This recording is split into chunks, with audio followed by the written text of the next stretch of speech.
नमस्कार, आप देख रहे हैं हिंदुस्तान प्राइम न्यूज और मैं हूं आपके साथ गरिमा मेहता।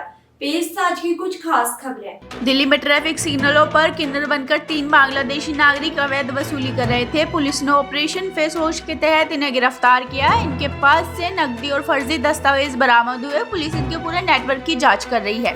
भारत पाक तनाव को लेकर रक्षा विशेषज्ञों ने कहा कि अगले 72 घंटे बेहद अहम होंगे। सीमा पर गतिविधियों में तेजी देखी जा रही है। सुरक्षा एजेंसी और खुफिया विभाग अलर्ट मोड में है। स्थिति को लेकर कूटनीतिक स्तर पर भी चर्चा तेज है।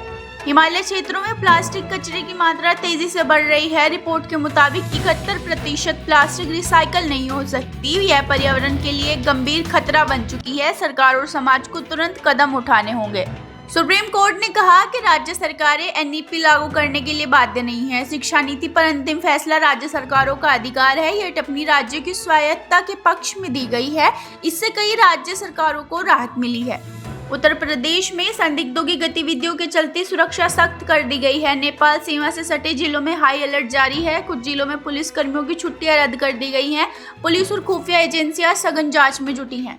दिल्ली में पर्यटन पर भारत पाक तनाव का असर दिखने लगा है। ऐतिहासिक स्थलों पर पर्यटकों की संख्या 10 से 30% तक घट गई है। लोग भीड़ भाड़ वाले इलाकों से परहेज कर रहे हैं। टूरिज्म सेक्टर में चिंता का माहौल है।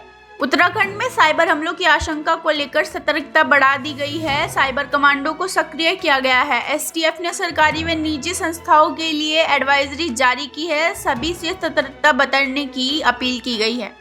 हिमाचल में बस किराया अब देश के पहाड़ी राज्यों में सबसे ज्यादा हो गया है। परिवहन निगम को घाटे से उबारने के लिए यह फैसला लिया गया है। इससे आम जनता पर अधिक बोझ बढ़ गया है। सरकार ने इसे आवश्यक कदम बताया है। हिमाचल में 34 साल बाद जमीन रिकॉर्ड सिस्टम में बड़ा बदलाव हो रहा है। मैनुअल रिकॉर्ड को डिजिटल फॉर्मेट में बदला जाएगा। इससे जमीन से जुड़े मामलों में पारदर्शिता आएगी। लोगों को जमीन से जुड़ी सेवाएं अधिक सुगम मिलेंगी। विश्व बैंक अध्यक्ष अजय बंगा ने यूपी के निर्माण क्षेत्र की सराहना की है। उन्होंने कहा कि 12 वर्षों में राज्य में बड़ा बदलाव आया है। बुनियादी ढांचे में सुधार से निवेशकों का विश्वास बढ़ा है। राज्य सरकार ने इसे बड़ी उपलब्धि माना है।